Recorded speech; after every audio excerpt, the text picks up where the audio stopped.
and studying this word, I saw an interesting, funny quote that said, "In this age of information, knowledge is plentiful, but wisdom is scarce." We can find just about anything, but true wisdom, the ability to apply it, can be scarce in this place.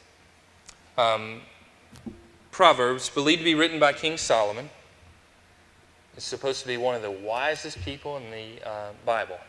Perhaps one of the wisest people that's ever been. Right up there next to whoever's sitting around your Thanksgiving table that wants to tell you how to do whatever it is, right? When you sit down around the table. I want you to look at 2 Chronicles 1, 7 to 12. This is how Solomon gained this wisdom. Solomon, son of David, established himself firmly over his kingdom, for the Lord his God was with him and made him exceedingly great.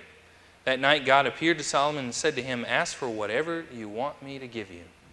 There's two problems there. One, whenever we're watching whatever great movie it is and you experience some sort of great high, what's coming? Everything is perfect. In fact, a lot of times they'll get you in the hook with this. In the first 10 minutes, everything's perfect before the hook comes, which is what? Something hard, something bad, something tragic, something funny that's bad. And so everything's great in description of that scripture lesson. And then God even says, "What do you want me to give you? I'll give you anything you want." If we had a magic lamp, like in the movie, and we were say, okay, the genie says, "All right, what do you want?"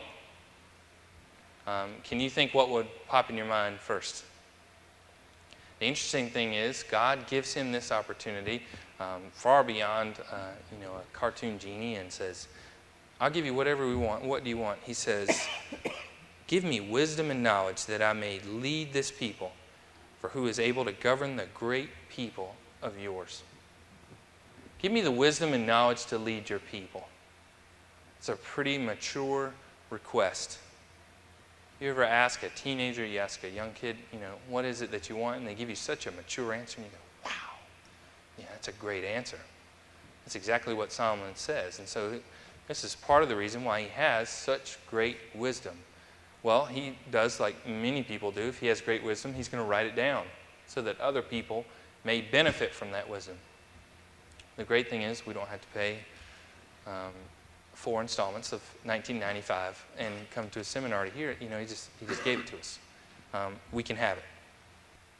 Now, the reason I think this scripture is interesting is because we're going into Thanksgiving week, which may be different this week for you. I'm not entirely sure what our plans are for this week. It's still a little cloudy, but there's been points when you were traveling home. Someone was traveling home to you, and there's just some funny little points to that trip and to the arrival for Thanksgiving. You're going to see members of the family you don't often see. Certain ones we feel great anticipation. You're thinking right when you get in the car, I can't wait to see this person. Others we dread deeply that we're going to have to see this person. Some of that might revolve completely around wisdom. I can't wait to hear what this person has to say on this subject. If I could just avoid hearing what this person has to say on this subject. These are some of the elements of Thanksgiving. The scripture we read today is a conversation between a parent and an adult. A parent and a child, a young adult. Seeing things from the parental side of the table in my life now, it changes things. It's a sort of subtle transition from an endless blah, blah, blah to absolute wisdom. I don't know why you wouldn't want to listen to this sort of thing. When you change the tables and you're the parent trying to explain to the child. Let's see what the parent has to say.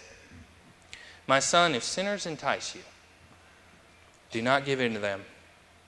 If they say, 'Come along with us, let us lie in wait for someone's blood.'" What are they looking to do? They're looking to find someone in a dark space and beat them up, if not worse, and take everything from them so that they can go use that for whatever they want. Now, why would the son be enticed to go with such a group? If you're talking about 12 to 18. We might think it's silly, but it's an honor to be asked. Okay? You ever been asked to do something you really wanted to do? It's an honor to be asked to do something, to be included. You want to talk about something that's on your top 3 from 12 to 18, and we might as well extend it beyond to us. It's being included. I want to be part of the group.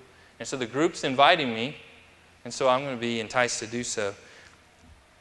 Not aware of the entire picture. You know any 12 to 18-year-olds that aren't aware of the entire picture?